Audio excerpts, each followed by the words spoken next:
ये यात्रा जो लेकर आए हैं उसका उद्देश्य क्या है, उसकी जरूरत क्यों आ पड़ी। क्या हम आपके बीच ग्राम स्वराज यात्रा लेकर आए हैं।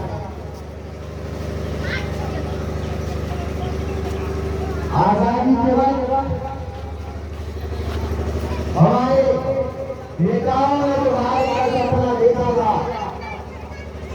महात्मा गांधी, मौलाना अबुल कलाम आजाद, बाबा साहब भीमराव अम्बेडकर जैसे तमाम स्वतंत्रता सेनानियों ने इस देश का नक्शा बनाया था। हमारे देश से राजतंत्र था, राजाओं का शासन था। हमारे ऊपर राजा हुआ करते थे जो हम पर राज किया करते थे और हम प्रजा थे। प्रजा का कोई अधिकार नहीं होता है राजतंत्र में, सिर्फ राजा का अधिकार होता है। हमारे नेताओं ने तय किया कि हमें आजादी से अंग्रेजों से नहीं चाहिए, हमें आजादी राजतंत्र से चाहिए। हमारा कोई राजा नहीं होगा, इस देश में कोई राजनीतिक व्यवस्था नहीं होगी, इस देश में व्यवस्था होगी जो इस देश के लोग तय करेंगे। देश आजाद हुआ, लोकसभा और विधानसभा के चुनाव हुए, काम करनी शुरू कर दी, लेकिन अब भी गांधी जी का एक अधूरा था। जब तक ग्राम स्वराज नहीं मिला तब तक इस देश में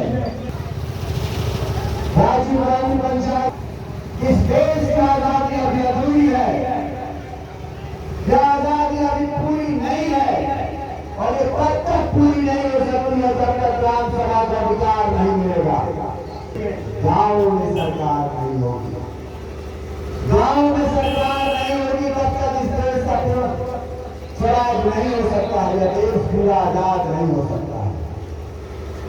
कहने को हम आजाद हैं, हमारी 5 साल में एक दिन हम अपने मत का प्रयोग करते हैं और किसी की तकदीर, किसी पार्टी के तकदीर को बना देते हैं कि वह शासन करेगा और उसके बाद 5 साल तक हमसे वो पूछने नहीं आता है क्या चाहते हैं, आपके गांव की क्या जरूरत है, आपकी क्या जरूरत है, आप किस हालात में हो।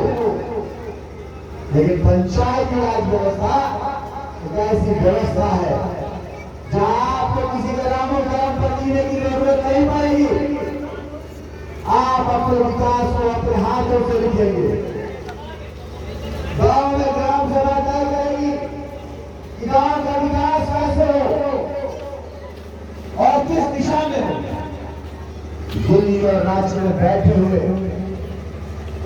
जो अधिकारी हैं न तो वो यहाँ की सामाजिक ढांचा को जानते हैं, न तो यहाँ की भौगोलिक स्थिति को जानते हैं और न ही हमारी संस्कृति को जानते हैं। और वो वहां बैठा है, कभी यहाँ नहीं आया, वो आपके लिए आपकी विकास की योजनाएं बना रहा है। वो कभी भी आपका लोग आपकी सोच के जैसा, आपके मन के हिसाब से नहीं हो सकता, और अगर हो भी सकता है तो यह अधिकार उसको हम नहीं देना चाहते।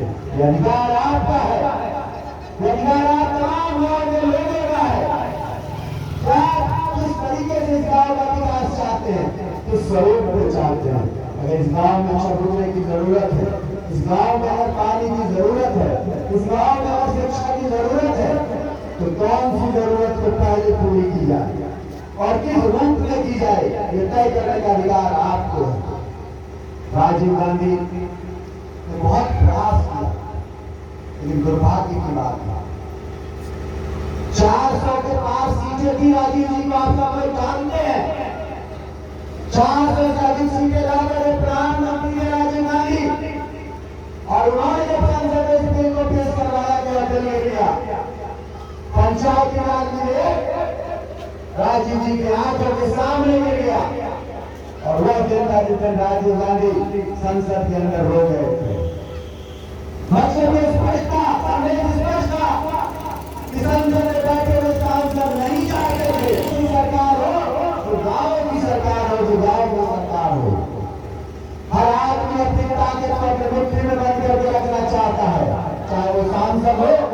चाहे वो विधायक हो, गांव की सरकार बने, उसके लिए कोई पहल नहीं करना चाहता। राजीव गांधी के मरने के बाद सोनिया गांधी जी के पहल पर नरसिम्हा राव की सरकार में पंचायती राज को पहली कदे संविधान में मान्यता मिली, पंचायतों को संवैधानिक मान्यता मिली और 74वां संशोधन हुआ। आज इस गांव के कोई मुद्दा वार्ड सदस्य है यहाँ पर क्या उपस्थित? आपके वार्ड के सदस्य है या कोई चुने हुए नहीं है?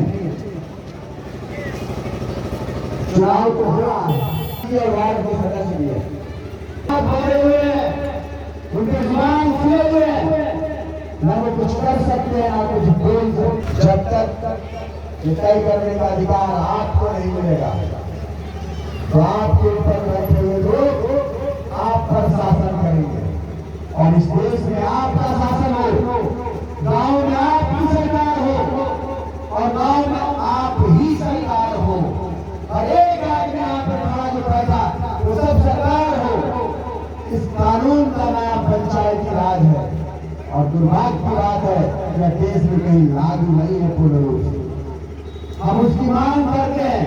राजीव गांधी पंचायती राज संगठन में मांग करता है कि इस देश में, इस राज्य में पंचायती राज व्यवस्था पूर्ण रूप से लागू हो और देश में गांव की सरकार हो और आपकी भागीदारी हो। समाज में अंतिम व्यक्ति उस शासन व्यवस्था में अपने आप को हिस्सेदार समझे, उसकी भी हिस्सेदारी व्यवस्था समझे, प्रदेश कैसे चले उसमें उसकी भी भागीदारी हो, कम से कम उसका गांव कैसे चले, गांव का विकास कैसे हो, इसमें तो उसकी हिस्सेदारी चाहिए ही चाहिए। ये लड़ाई है, ये लड़ाई आपकी है। हम आपके पास आए हैं, आपके ऊपर अधिकार की बात बताने के लिए आए हैं और ये लड़ाई आपको लड़नी होगी। पूरे देश में पंचायती राज को अधिकार देने और जब तक यह सफल जन आंदोलन नहीं होगा, अपनी सरकारों पर दबाव नहीं डालेगी तो हमारा हक और अधिकार हमको देना होगा, हमको हमारा हक और अधिकार देना होगा। ये बात जब तक उनके कानों तक नहीं जाएगी तब तक ये आपके हक और अधिकार नहीं देंगे। चंद मुट्ठी भर सांसद और चंद मुट्ठी भर विधायक आपकी तकदीर को लिख रहे हैं, ये बंद होना चाहिए। और गाँव का विकास गाँव के लोग करेंगे, गाँव कैसे चलेगा याद नहीं करेंगे। इसलिए आपसे आग्रह है इस आंदोलन का हिस्सा बनिए और अपने लिए बनिए। आज तक आपने दूसरे को विधायक बनाया है, दूसरे को सांसद बनाया है, कई पार्टियों की सरकार बनाई है और अपनी सरकार बनाने का वक्त आया है। जब आपको अपनी सरकार बनानी है, जब आपको खुद विधायक और सांसद बनना है, इस लड़ाई में आप आए और वे आने वाले समय में आपको बताया जाएगा। एक बड़ा आंदोलन, एक बड़ा प्रदर्शन सरकारों के खिलाफ होगा। कोरोना की सरकार हम चाहते हैं सरकार हो, हम हर सरकार के खिलाफ लड़ने के लिए आपके पास आए हैं और आपसे आह्वान करते हैं कि संगठित होइए, एकजुट होइए, खड़े होइए और अपने अधिकार के लड़ने के लिए तैयार होइए। आप सब लोग आए और हमारी बातों को सुना, बहुत बहुत धन्यवाद। कुछ और बातें इस सरकार से